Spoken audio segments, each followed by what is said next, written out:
नमस्कार दोस्तों, स्वागत है आपका हमारे YouTube चैनल पर। मेरे सभी प्यारे दोस्तों को जय श्री कृष्णा। गाय और शेर की कहानी। एक पहाड़ी के नीचे रामगढ़ नाम का एक गांव था। गांव के सारे जानवर हरी घास खाने के लिए सुबह उसी पहाड़ी के ऊपर बसे जंगल में जाते और शाम होते होते घर वापस आ जाते थे। हर दिन की तरह लक्ष्मी नाम की एक गाय अन्य गायों के साथ उसी पहाड़ी के जंगल में घास खाने के लिए गई थी।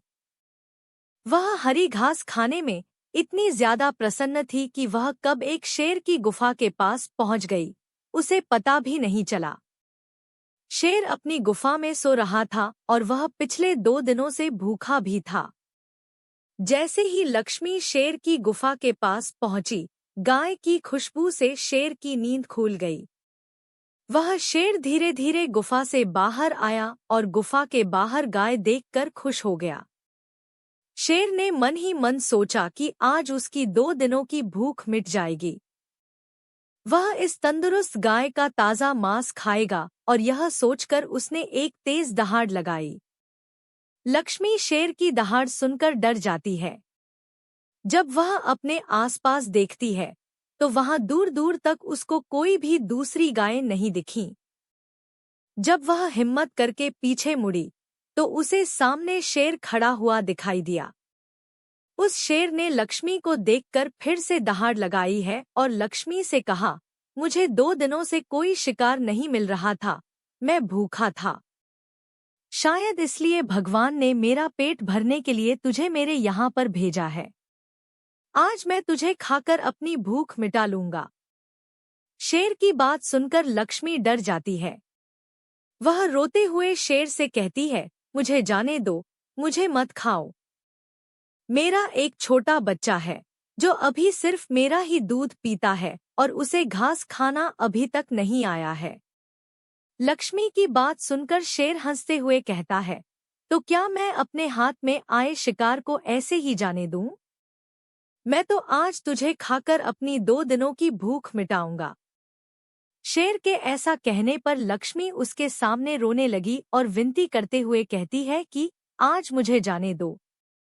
मैं आज अपने बछड़े को आखिरी बार दूध पिला दूंगी और उसे बहुत सारा प्यारा करके कल सुबह होते ही तुम्हारे पास आ जाऊंगी। फिर तुम मुझे खा लेना और अपना भूखा पेट भर लेना। शेर लक्ष्मी की यह बात मान जाता है और धमकी देते हुए कहता है कि अगर कल तू नहीं आई तो मैं तेरे गांव आऊंगा, फिर तुझे और तेरे बेटे दोनों को खा जाऊंगा। लक्ष्मी शेर की यह बात सुनकर खुश हो जाती है और शेर को अपना वचन देकर गांव वापस चली जाती है। वहां से वह सीधे अपने बछड़े के पास जाती है, उसे दूध पिलाती है और बहुत सारा प्यार करती है। फिर बछड़े को शेर के साथ हुई सारी घटना बताती है और कहती है कि उसे अब अपना ढ्याल बुद्धि रखना होगा। वह कल सुबह होते ही अपना वचन पूरा करने के लिए शेर के पास चली जाएगी। अपनी माँ की बातें सुनकर बछड़ा रोने लगता है। दूसरे दिन सुबह होते ही लक्ष्मी जंगल की तरफ निकल जाती है और शेर की गुफा के सामने पहुंचकर शेर से कहती है, अपने वचन के अनुसार मैं तुम्हारे पास आ गई हूँ। अब तुम मुझे खा सकते हो। गाय की आवाज सुनकर शेर अपनी गुफा से बाहर निकल कर आता है और भगवान के अवतार में प्रकट होते हैं। वह लक्ष्मी से कहते हैं, मैं तो बस तुम्हारी परीक्षा ले रहा था।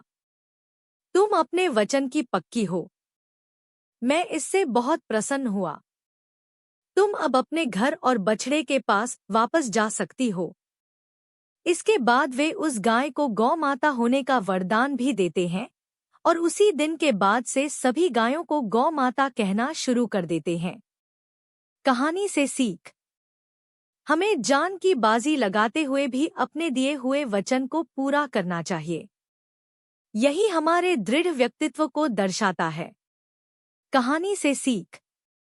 हमें जान की बाजी लगाते हुए भी अपने दिए हुए वचन को पूरा करना चाहिए। यही हमारे दृढ़ व्यक्तित्व को दर्शाता है।